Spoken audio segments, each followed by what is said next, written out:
Our first speaker after lunch is Kim Rusten from Australia, and she's speaking on communications technology for people with MND, current picture and future directions. Please welcome Kim.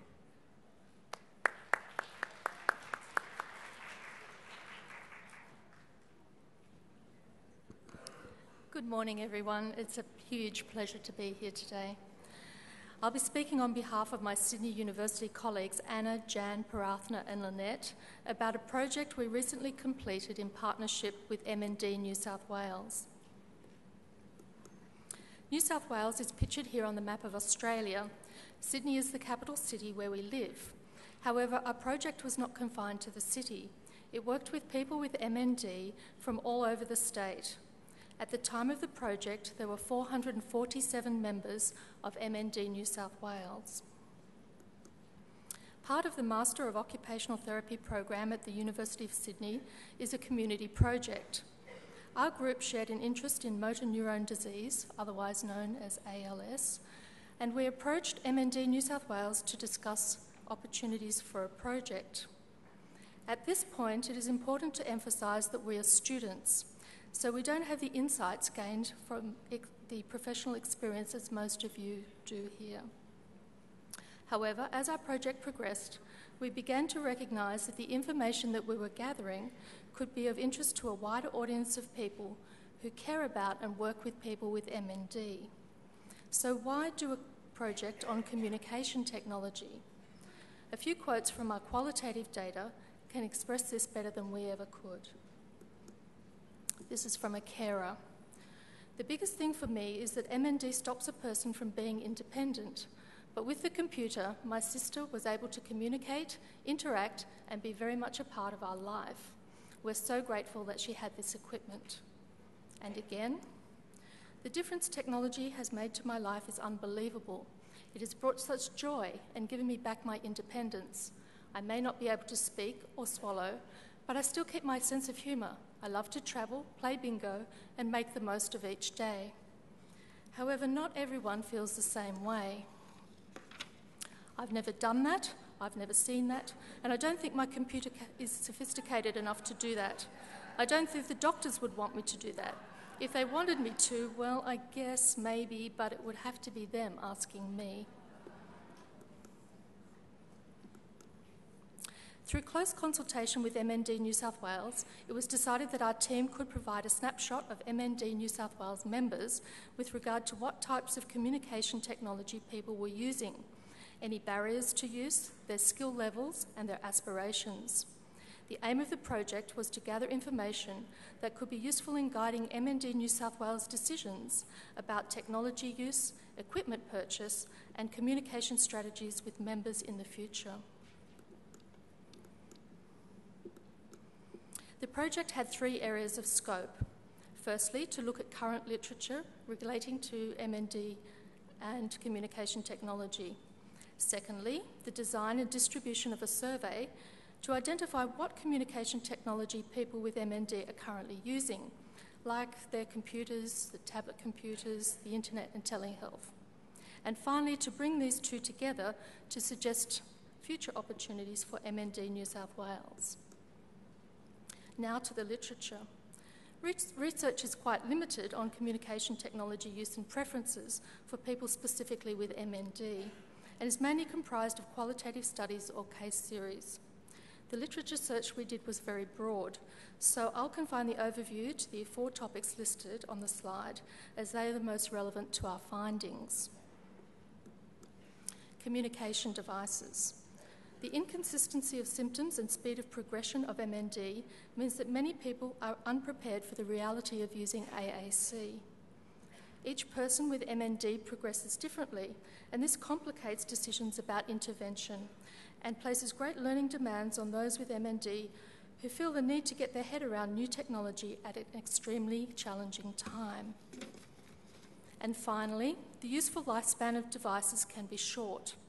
No one communication device does it all and supports the various assistive devices that are required as speech and hand function deteriorate. Looking at AAC and early intervention, a number of studies highlighted that early intervention and decision-making around communication technology is crucial when working with people with MND, due to the speed of progression and the likely need of high technology support. However, consumer resistance may present the biggest challenge to early intervention. One study identified that people with MND may see the use of these devices as giving in. Communication hardware provides one more very visible reminder of what a person has lost as a result of MND. Telehealth. In the year 2000, Eisenbach from the University of Heidelberg in Germany published his prediction that the use of telehealth would double in the following decade.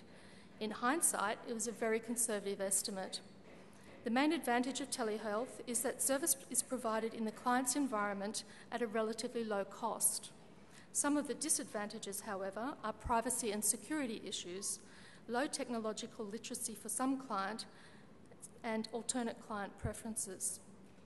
We found that some studies have demonstrated that telehealth can work with people with MND recommended after an initial client visit. And internet use. It's not surprising that the internet is a crucial source for information regarding MND. However, the studies that have looked at the information available raised concern that much of it is unreliable, offers false hope, and at the worst end of the spectrum is potentially harmful. So next we continue to the survey our team carried out of MND New South Wales members regarding their use of communication technology. The team from MND New South Wales worked with us at every step of the survey's design to refine content, maintain sensitivity towards respondents, and ensure the validity of findings. MND New South Wales members were asked for consent to contact through the annual member satisfaction survey. People specified their preference for the mode of contact, be it phone, email, or post, which avoided skewing our results based on delivery method. The final survey was 20 questions in all. These questions were specifically designed to extract the most possible information of a quantitative and qualitative nature with the least respondent burden. 93 people gave consent to be contacted. Of those, 79 participated in the final project, which represents 20% of the total number of members of MND New South Wales. We were overwhelmed by this response, particularly considering the nature of MND as a disease. Email, with a link to online survey, was the most popular nominated method of survey delivery. This represents 70% of respondents. So now to the survey results. Technology, what are people using or accessing? 85% of respondents own a desktop or laptop, which means that 15% have no access to a computer in the home. 48% owned a tablet computer, for example an iPad. And the difference between tablet computers and the desktop is quite significant. 39% of tablet computers were gifts, compared with all the desktop computers being self-bought. And what about the internet? Here is a quote from one respondent. It's a pretty big part of filling my week now. I'd be pulling my hair out with boredom without it. 88% of respondents had access to the internet, of which virtually all were broadband connections. 59% of respondents use internet to find out about MND, which corresponds with findings in the literature. Nearly all, 91%, use email at least some of the time, and finally 42% use the internet for technology advice. So who else do people turn to for technology advice and ideas? Family and friends are the most popular sources of advice about technology. A smaller number ask health professionals, around 30% for each speech therapist and the MND Association. Although we were curious about support needs in the area of technology, our findings were limited. We didn't specifically ask whether people wanted more support, because this would have been a leading question. So it was left open-ended. However, 5 respondents self-identified as requiring assistance. Some of the comments regarding support were, I'm very keen to get some accessibility solutions. I wish there was a one-stop shop or some gurus I could easily access and have an applied consultation. 4 respondents expressed an avoidance of seeking support. This is from a carer. All the help would have been available had we needed it, but he wasn't keen to use it. He finds it hard to accept his diagnosis. And on a similar theme, I think the thing is it's relatively early in my diagnosis, so I have my head in the sand. I sort of hope they've made a mistake. In terms of confidence, overall, people were more confident than not across all technology forms, as indicated by the red bars denoting confidence. 84% were at least reasonably confident with using a laptop computer and the internet. Now looking at the green bars, we notice that the confidence levels drop with tablet computers, 35% are not confident, and text messages, where 30% are not confident. But the form of technology people are least confident with is the internet video phone, otherwise called Skype in commercial terms. Hold on to that thought because I'll be bringing that fact into the next slide. Next, we hypothesised that if they had the skills, would respondents be willing to communicate via internet video phone, and who would they communicate with? Firstly, to the green bars, which shows that 33% are already using internet video phone with family and friends, and 5% are already using it with their neurologist. Significantly, the green bars disappear on the right-hand side of the slide. 0% are using internet video phone with their GP, allied health professionals, or MND New South Wales.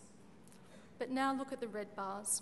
70% of people are willing to use internet video phone with their allied health professionals and MND New South Wales. We spoke to people who didn't currently have technology that would consider using it with their allied health professionals. So then we compared this hypothetical willingness with the confidence from the previous slide. What was significant was the gap between this willingness and people's confidence levels. Only 50% of respondents are confident in using the internet video phone. So while 75% are open to forms of telehealth, 25% of these currently lack the skills to participate. And this gap represents the opportunity for training. One aspect that became clear in our study was that people with MND don't seem to anticipate the need for communications technology. They're not prepared for any rapid decline in their ability to speak or move their hands. This is from a carer. I'd be a great advocate for people to start learning technology immediately because that's the only type of communication you're going to have. One of the things I'd push for is for the MND Association to give the information from day one. The comments also made very clear the difference that technology has made to respondents' lives. Without email, typed notes and text messages, I would be unable to communicate my thoughts, wishes, and would be unable to take care of my own affairs. So now that I've painted a picture about what we've found about the current state of play, in the final section we'll look at the opportunities for practice in this area. In these 4 areas. Our study highlights the need to raise awareness about communication technology in the earliest stage after diagnosis for people with MND and their carers, because if they don't pick up the skills then, they're far less likely to pick them up once their physical capacity has declined. However, alternate client preferences may be a barrier to early intervention. The medical equipment related to MND may be reluctantly accepted, but communications equipment is seen as giving in. It's a constant reminder of what a person has lost. And so many families develop their own effective no-tech strategies. Regarding telehealth, our survey showed a willingness to explore the use of internet video phone with health professionals, and the literature recommends that this occurs only after the initial client visit to establish rapport. Literature shows that telehealth can work in practice. The challenges are staff training, ensuring security, and remembering that some clients will always prefer face-to-face communication, despite difficulties with mobility or distance. Our survey shows that respondents have fast internet and many are searching for MND information online. The literature shows a significant lack of trustworthy information, which highlights an opportunity for professionals to provide this information on the internet. we were struck by the absence of professional voices on blogs and forums to provide advice and counter inaccurate information. And finally, regarding training and support, the gap between willingness and ability, especially relating to the use of internet video phone, highlights an opportunity for training in this technology. I'd like to acknowledge the strong support provided by MND New South Wales. For the 6 months that we worked on the project, MND New South Wales guided us and supported us and were totally committed and very insightful at every stage of the journey. I'd also like to acknowledge my colleagues at Sydney University, who were a fantastic team to work with. All of us immensely enjoyed and were moved and inspired by hearing from people who were living with MND. It was a very humbling experience and a privilege to be given a glimpse into their lives. So thank you all very much. And I'd like one of our survey respondents to have the last word. Thank you. Thank you, Kim.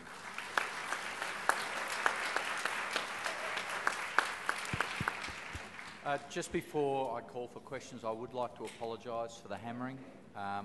We don't seem to be able to communicate with whoever the idiot is that's got a hammer and a nail in their hand, but we will seek him or her out and perhaps give them a hammering. So I apologise. Any questions?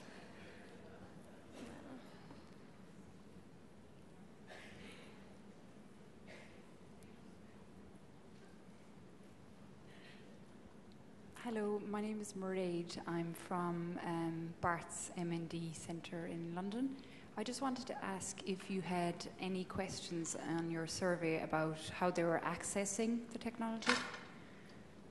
How they're accessing the technology? Yeah. Look, this work is very big.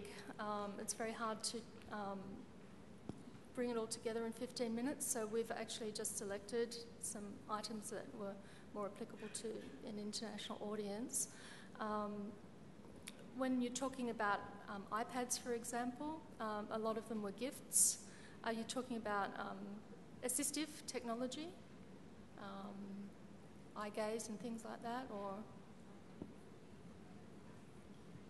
I'm sorry, I can't hear you from here.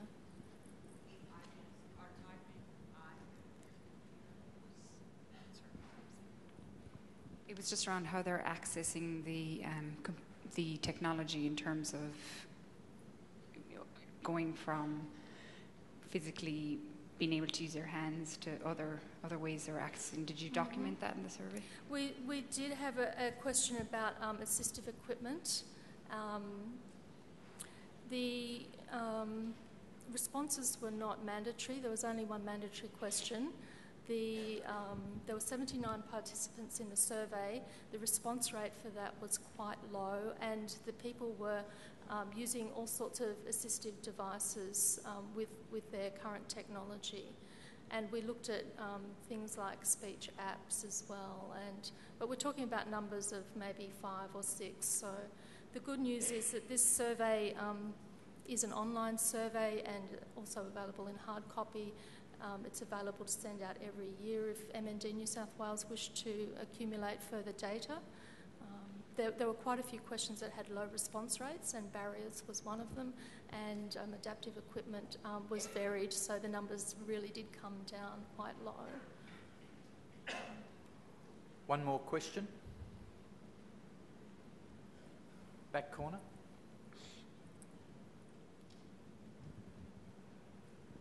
Hi, I'm Marsha Oberman from Alabama. Hi. And you brought up the words assistance means giving in. And I think you pointed out the idea that you bring the technology up early on. Did anything else come up in a way to try to get through that wall with patients? That quote came from a literature source. But it is a common theme through the qualitative data.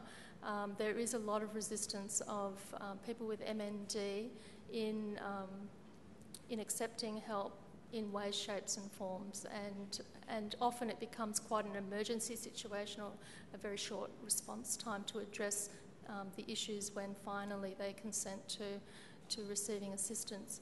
But no, the survey was really an information gathering exercise to find out what the state of play was, and now we go on from here determining how we can use that information, or MND New South Wales can use that information to provide support strategies, communication strategies in the future. Thank you. Thanks very much, Kim.